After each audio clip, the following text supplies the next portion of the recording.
Okay जी, next हमारा topic है chapter number 15 में induced EMF and induced current. और इसको समझने के लिए हम कुछ एक्सपेरिमेंट्स कंसिडर करेंगे।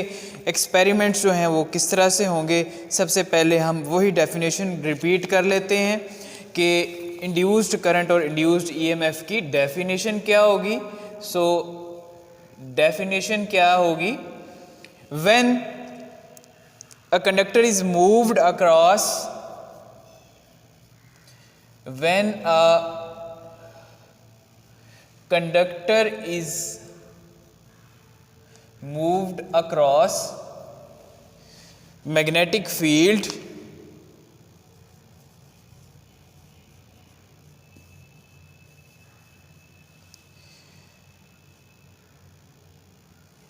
ओके अगर हम एक कंडक्टर को मूव करते हैं मैग्नेटिक फील्ड के क्रॉस, दी करंट इंड्यूस्ड, या इसको हम लिखते हैं current produced in it, current produced in it is called induced current, and EMF produced in it is called induced EMF. Okay, so this is the definition of induced current and induced EMF. अब हम देखते हैं कि किस तरह से इसको हम किसी एक्सपेरिमेंट की मदद से कंसिडर कर सकते हैं और एक्सप्लेन कर सकते हैं। इसको एक्सप्लेन करने के लिए हम क्या करते हैं, हम एक एक्सपेरिमेंट कंसिडर करते हैं और इस एक्सपेरिमेंट के अंदर हमने एक मैग्नेट कंसिडर किया है जिसके नॉर्थ और साउथ पोल्स यहाँ पे हमें नज़र आ रहे हैं। नॉर्थ और साउथ पोल के दरमियान हमने एक कॉइल रखी हुई है। अब इस कॉइल को जब हम मूव करेंगे तो क्या होगा, यहाँ पे चूँकि मैग्नेटिक फील्ड लाइंस हैं डाउनवर्ड, और मैग्नेटिक फील्ड लाइंस जो हैं ये कुछ इस तरह से हैं, और जब हम मूव करेंगे कॉइल को इस तरह से तो number of magnetic field lines through this coil ये चेंज होगा, और इसको हम कहते हैं change in the magnetic flux. तो it means magnetic flux change होगा। मैग्नेटिक फ्लक्स चेंज होने की वजह से हमने इस सारी कॉइल के साथ एक गैल्वानोमीटर जोड़ा हुआ है। गैल्वानोमीटर हमें बताएगा कि इसके अंदर एक करंट प्रोड्यूस हो रहा है जिसको हम नाम देते हैं इंड्यूस्ड करंट का। ओके,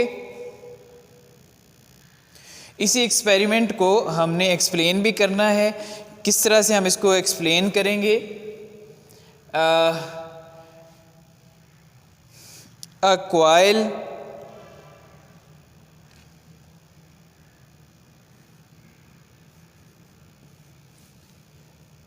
या कंडक्टर, चूंकि कंडक्टर हमने यूज़ किया हुआ, यहाँ पे जो वायर है ये कंडक्टिंग वायर है, ठीक है जी। तो a coil connected with galvanometer is moved across magnetic field of permanent magnet as shown, ठीक है जी। जिस तरह हमने यहाँ पे दिखाया है, एक परमानेंट मैग्नेट है, इसके दरमियान हमने इस कॉइल को मूव करना है, और उसकी वजह से क्या होगा, मूवमेंट की वजह से इस कॉइल के अंदर करंट प्रोड्यूस होगा। So when it is moved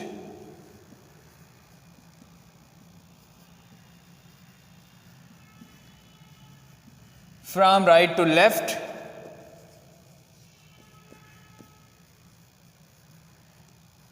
a current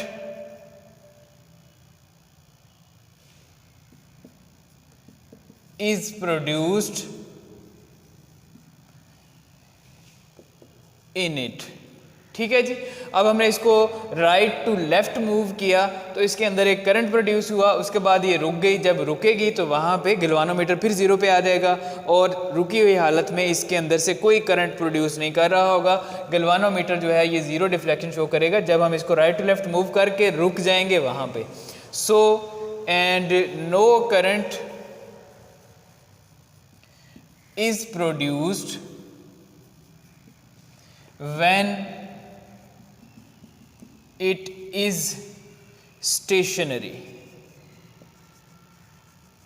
ठीक है जी। स्टेशनरी का मतलब क्या होगा कि ये रुकी हुई हालत में मौजूद है। तो जब रुकी हुई हालत में होगी तो तब इसके अंदर कोई करंट प्रोड्यूस नहीं हो रहा होगा।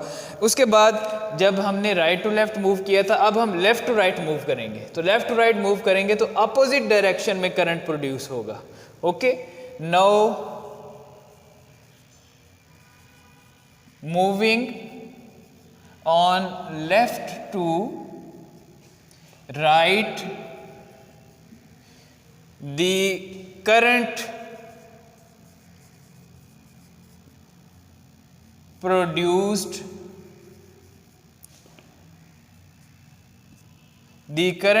is produced in opposite direction। सो जब इसको अपोजिट डायरेक्शन में मूव करेंगे तो करंट भी अपोजिट डायरेक्शन में प्रोड्यूस होगा। अब इसके लिए कुछ थोड़ा सा मैथमेटिकल फार्मूलेशन हम एक लाइट सा यहाँ पे इंट्रोड्यूस करवाएंगे और उसके बाद हम आगे मूव करेंगे। अगर इस वायर की जो कॉइल बनी हुई है, इस वायर की रेजिस्टेंस कैपिटल R हो, if resistance of wire of coil is capital R and I is current produced in it, तो इसके हिसाब से क्या होगा, हमेशा I और R इन दोनों का प्रोडक्ट जो है ये कांस्टेंट रहेगा और इसी को हम कहते हैं EMF। ठीक है जी। So product of current and resistance for this loop will always remain same. वो सेम रहेगा, वो कांस्टेंट रहेगा और इसी कांस्टेंट को हम नाम देते हैं EMF। यहाँ पे भी आप देख सकते हैं कि ओहम लॉ के साथ अगर इसको कंपेयर किया जाए तो V is equal to IR, I और R इन दोनों का प्रोडक्ट जो है ये वोल्टेज के बराबर होना चाहिए। सो EMF जो है ये एक वोल्टेज ही है, लेकिन ये प्रोड्यूस इस तरह से हो रहा है, इसलिए हम इसको नाम दे रहे हैं EMF। और इसके पीछे की जो कहानी है वो हमने पढ़ ली कि चूंकि ये एक नॉन इलेक्ट्रिकल सोर्स से प्रोड्यूस किया जा रहा है, मोशन जो है ये एक मैकेनिकल सोर्स है, इसलिए हम इसको कह रहे हैं EMF। और ये जो EMF है ये इंड्यूस्ड EMF के बराबर होगी। ठीक है जी। तो यहाँ पे हम इसके सब स्क्रिप्ट में इंड्यूस्ड भी लिख लेते हैं। अब हम देखेंगे कि ये जो इंड्यूस्ड EMF है या यहाँ पे जो I है, ये इंड्यूस्ड करंट है, ये बेसिकली डिपेंड किस चीज़ पे करती है, इसी एक्सपेरिमेंट को फॉलो करते हुए।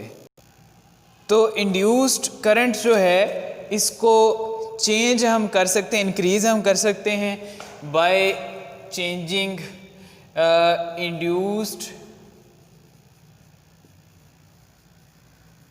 Current can be increased by increasing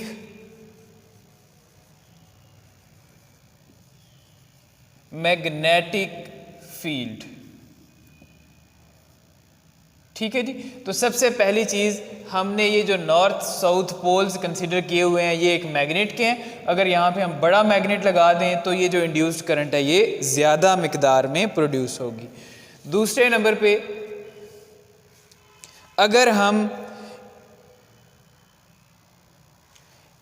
इस कंडक्टर को, इस कॉइल को तेजी के साथ मूव करें, ठीक है। तो increasing speed of motion of coil, तो फिर भी जो करंट है वो इंक्रीज होगी। तीसरे नंबर पे अगर हम इस कॉइल के अंदर टर्न्स ऐड करना शुरू कर दें, नंबर ऑफ टर्न्स इंक्रीज होना शुरू हो जाएं, अगर नंबर ऑफ टर्न्स को इंक्रीज करेंगे तो फिर भी यहाँ पे जो फील्ड है, जो करंट है वो इंक्रीज होगी। सो increasing number of turns in coil. और फोर्थ जो चीज़ है वो क्या है, अगर हम एरिया इंक्रीज कर देते हैं, ठीक है, एरिया जो है इसका कॉइल का, तो फिर भी increasing the area of coil, तो फिर भी हमारे पास जो करंट है वो इंक्रीज हो जाएगा। सो ये चार जो पॉइंट्स हैं, ये जो चार इफ़ेक्ट्स हैं, डिपेंडेंसीज हैं, इनको हम चेंज करके इंड्यूस्ड करंट की वैल्यू को चेंज कर सकते हैं। और लास्टली हम इसको कंक्लूड करेंगे कि अब तक जो चीज़ें हमने पढ़ी हैं इसका कंक्लूजन जो है वो क्या है, इसका जो लुब्बे लुबाब है वो क्या है। तो सबसे पहली जो चीज़ है इसके अंदर हमने देखा है कि कॉइल को या कंडक्टर को जब हम मूव करते हैं तो मैग्नेटिक फ्लक्स चेंज होता है और उसकी वजह से करंट इंड्यूस होती है और ईएमएफ इंड्यूस होती है, ठीक है। दूसरी चीज़ ये है कि अगर हम इस कॉइल को मूव नहीं करते, इस मैग्नेट को मूव करना शुरू कर देते हैं, तो फिर भी क्या होगा, magnetic flux through this coil change होगा और इसके नतीजे में जो इंड्यूस्ड करंट और ईएमएफ है इंक्रीज़ होगी। इसका मतलब है या इस कॉइल को या फिर इस मैग्नेट को, ठीक है, या तो इसको या इसको हमने रोटेट करना है, या तो मूव करना है, या तो ए को मूव कर लें या बी को मूव कर लें, दोनों में से किसी एक को मूव करेंगे तो उसके नतीजे में इंड्यूस्ड करंट और ईएमएफ प्रोड्यूस होगी। लिहाजा इसको हम कहते हैं रिलेटिव मोशन, एक के लिहाज से दूसरे की मोशन, आइदर कॉइल और दिस मैग्नेट। तो इसको किस तरह डिफाइन करेंगे, the current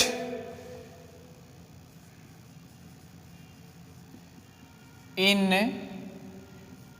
coil can be induced by relative motion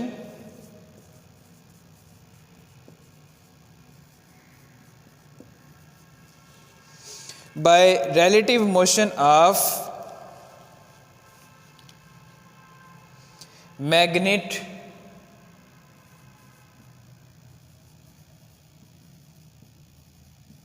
और कॉइल या मैग्नेट, इन दोनों में से किसी एक को मूव करेंगे तो होगा इसके अंदर जो करंट है वो प्रोड्यूस होगी। तो इस करंट किस तरह से प्रोड्यूस होगी, इसके नतीजे में क्या होगा, बेसिकली इसके पीछे इट काजेज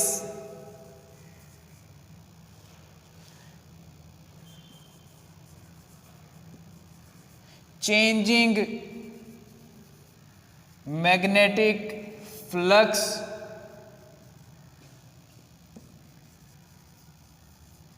थ्रू लूप, ठीक है जी। तो इसके नतीजे में चेंजिंग मैग्नेटिक फ्लक्स जो है वो प्रोड्यूस होगा और इसकी वजह से थ्रू दी कॉइल, हम चूंकि कॉइल का ही लफ्ज़ यूज़ कर रहे हैं तो यहाँ पे भी कॉइल ही यूज़ करते हैं, और इसके नतीजे में विच इंड्यूसेस करंट एंड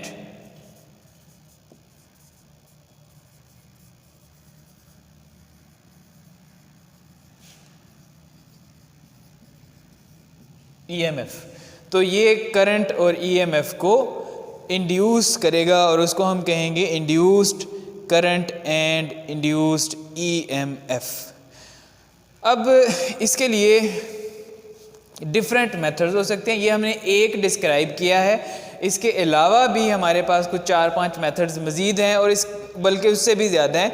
अगर उनको हम यूज़ करें तो हम इंड्यूस्ड करंट और इंड्यूस्ड ईएमएफ को प्रोड्यूस कर सकते हैं। इसके बाद जो नेक्स्ट क्वेश्चन है उसके अंदर हम उन्हीं मेथड्स को डिस्कस करेंगे, कौन कौन से मेथड को यूज़ करते हुए हम इंड्यूस्ड करंट को और इंड्यूस्ड ईएमएफ को जनरेट कर सकते हैं।